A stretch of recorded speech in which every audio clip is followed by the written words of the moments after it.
guys, welcome back to Rusted Horsepower. So a while back I was moving around some of the brake lines on my Chevelle and ended up seeing some of the fluid that leaked out. It looked pretty old, pretty brownish, and I think it'd be a good idea to just flush out all the old fluid, clean out the master cylinder, and just get fresh fluid in there. So that's what I'm going to be doing today. Let's get to it.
So you can see all that rust and stuff inside the master cylinder.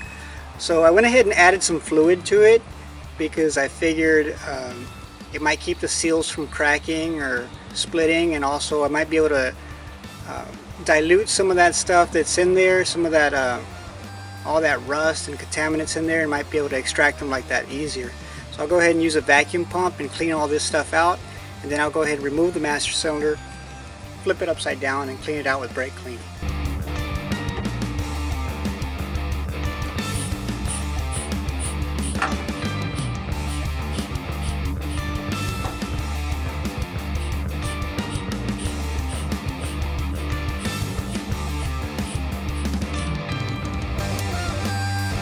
Good old pickle jar.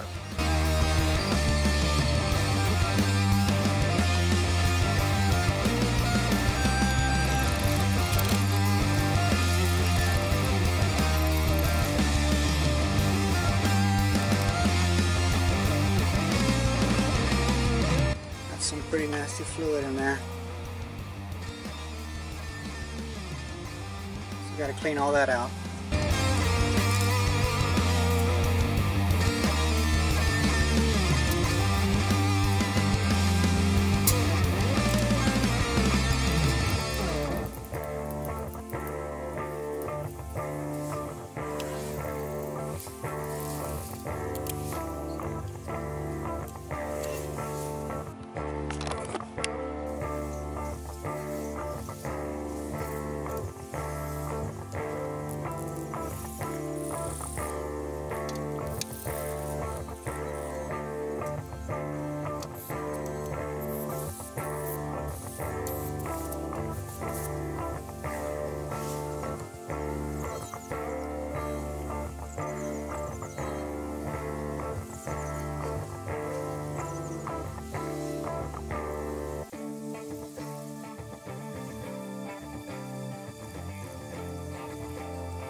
So I found all this rust and residue inside the master cylinder, and I tried a few different ways to try to get rid of it. Mostly I used sandpaper on the upper ridge, that way it would seal a little bit better against the seal on the cover. But on the inside I could find like all these little corners and crevices that had it. So I tried a regular wire brush, a little bit of sandpaper. Eventually I ended up using a drill with a wire cup after I mounted the master cylinder to my vise. I've only done the front chamber. I still got to do the rear chamber. I'll go ahead and show you how I mounted it to the vise.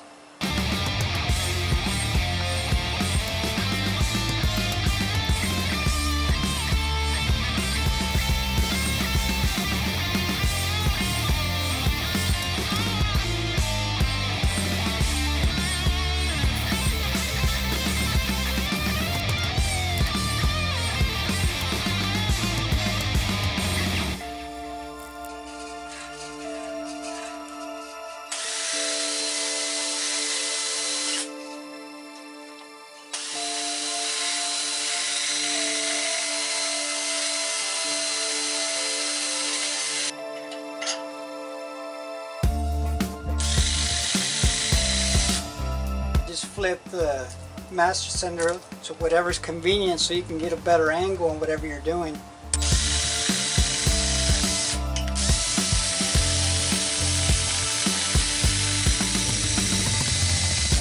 This side didn't have as many deep crevices as the other side, not as much of a pulled in like a tunnel type of thing.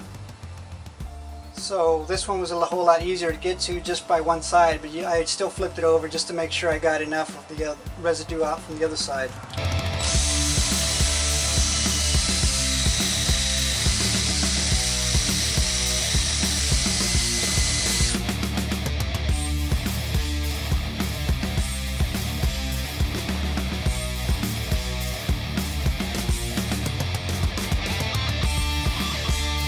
I used the headlight to just kind of look around, make sure I did get everything.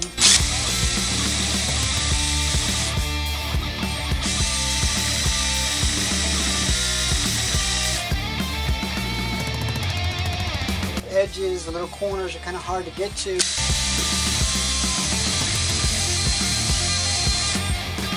I'm not trying to make it perfect or anything, just trying to make it better than what it was, especially because it doesn't have any fluid in it right now, and then I'm going to fill it up.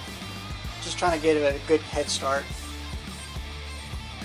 But I think it looks pretty good. Better than what it was.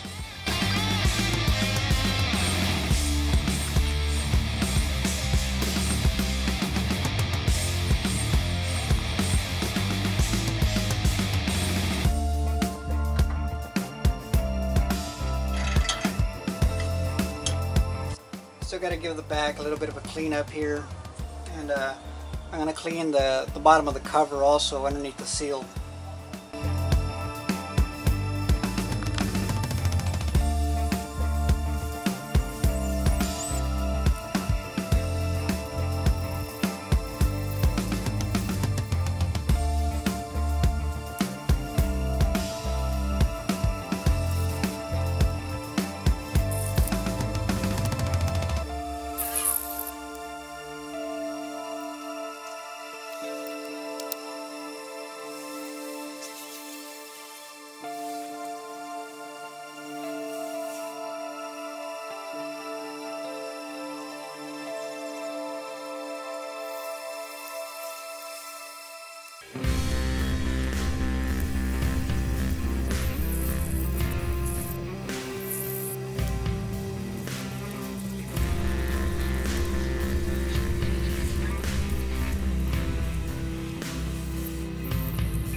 clean all the rust residue off. You gotta be a little bit careful here, you will tear this thing.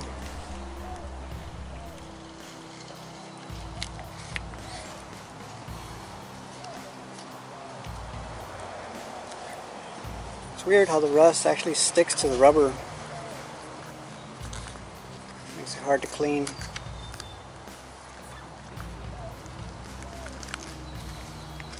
I don't think it's perfect. Like I said, just better than what it was.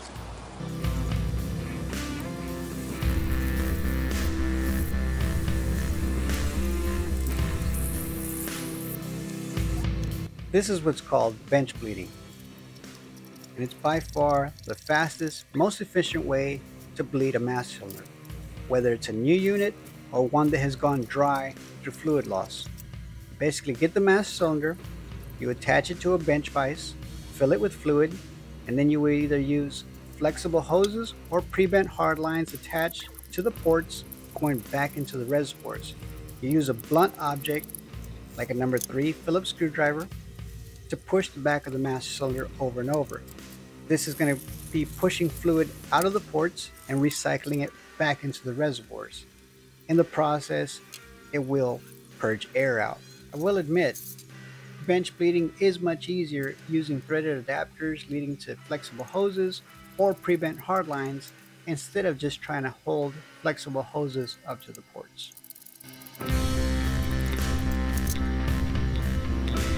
I did modify the process a little bit, as in I was pushing fluid into a jar to get rid of all the trash and old fluid that was in the ports.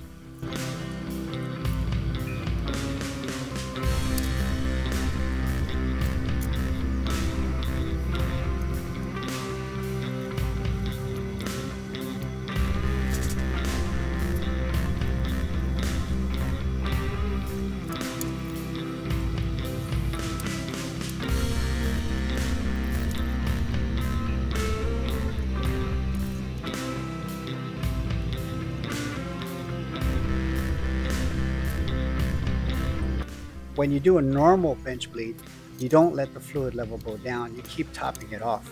You just keep recycling it over and over.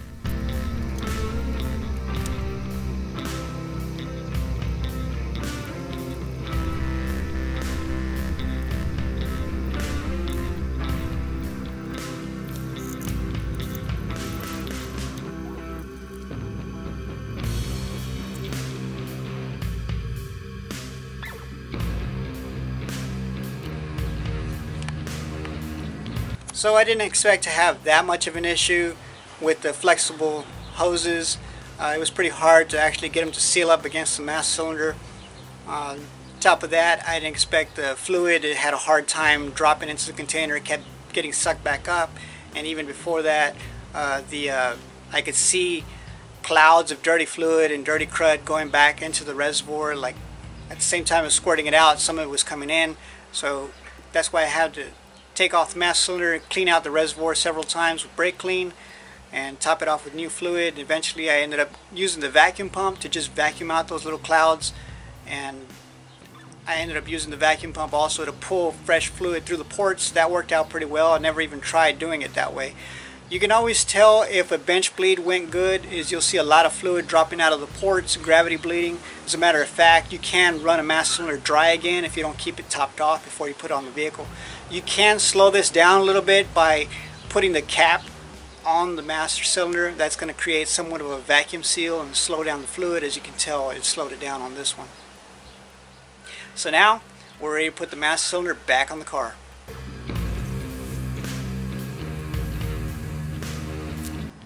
These are stainless steel lines, stainless steel flare nuts. I'm just going to try to clean the threads off, clean a little bit of the rust from the master cylinder off the threads, and probably going to clean the booster as well.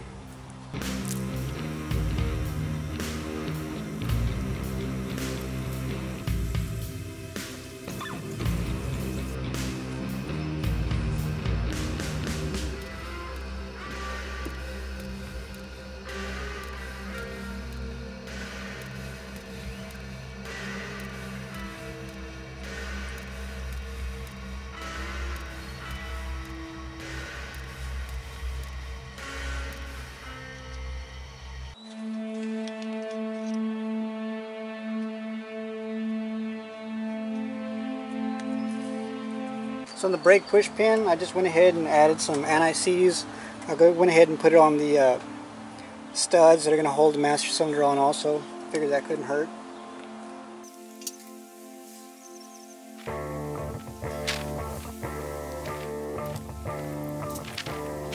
So generally you want to keep the master cylinder kind of loose on here, just to give you enough play to put on the brake lines. You don't want to cross thread a brake line. It's more important to get the threads right on the brake lines.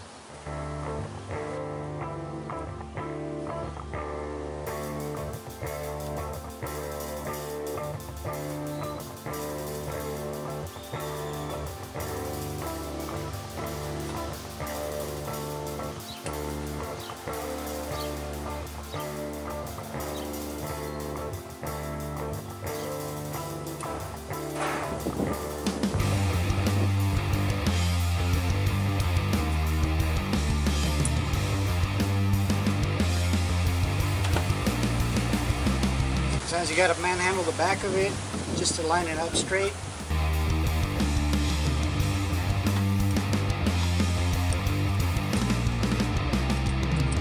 Don't start wrenching until you know it's straight.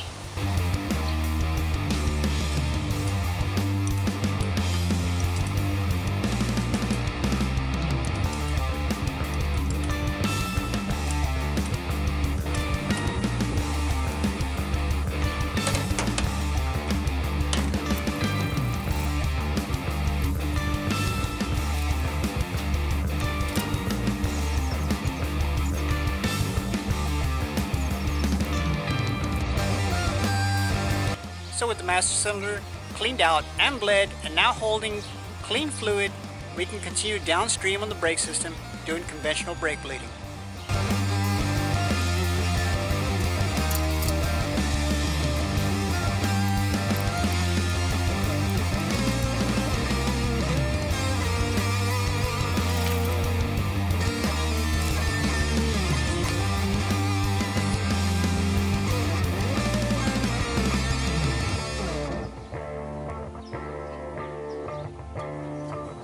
So anytime you're gravity bleeding, you leave the cap off. You just kind of partially cover the reservoir. That way no trash or debris can fall in it.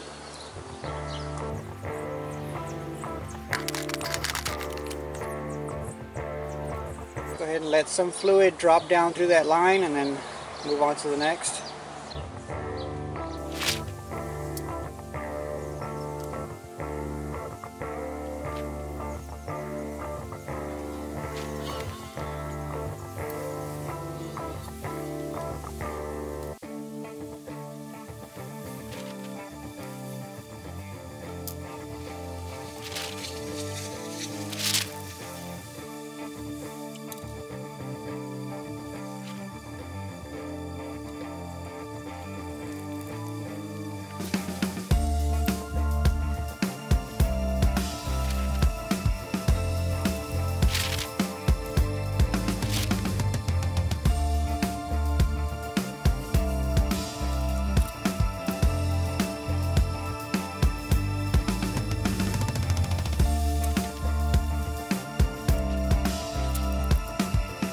As you're losing fluid, you have to keep adding some so you won't run dry.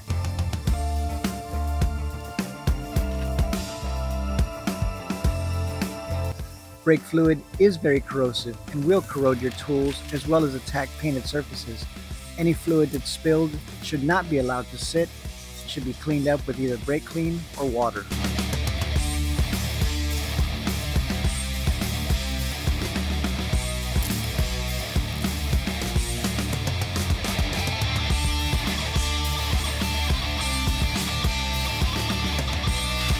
These two brake lines go to the front circuits, disc brake circuits, so that's the reason why they drip so fast and so much.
this bleeder was pretty stuck, so I used a 6-point socket to grab it all the way around and keep it from rounding.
honestly can't remember when's the last time I saw a master cylinder that bad.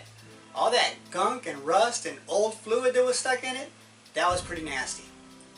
Kind of reminds me whenever you're cooking chorizo and egg and all the grime and gristle and old fluid that's left in it and fat, that's what it looks like. Anyways, I got all that stuff cleaned out, especially using a wire cup with a drill. That worked the best as far as getting into all the nooks and crannies of the reservoirs. So that worked pretty good. I flushed out all the old fluid and purged out the air from the system using a vacuum pump. That little vacuum pump has saved the day so many times. When I ran into problems bench bleeding the master, the vacuum pump saved me. Whenever I needed to pull fluid through the whole system, again I used the vacuum pump. Now I did have to take off some of the brake bleeders that were stopped up and use a little wire and some brake clean to knock the rust and residue out of them, but that's really not uncommon for an older car. I also covered the threads up with Teflon tape. The reason I did that was so the vacuum pump would be able to pull fluid instead of just sucking air. So that pretty much wraps up everything I wanted to do with the brake hydraulics. Next time around, I'm going to be taking care of that transmission leak. So until then, thanks a lot for watching, and God bless you.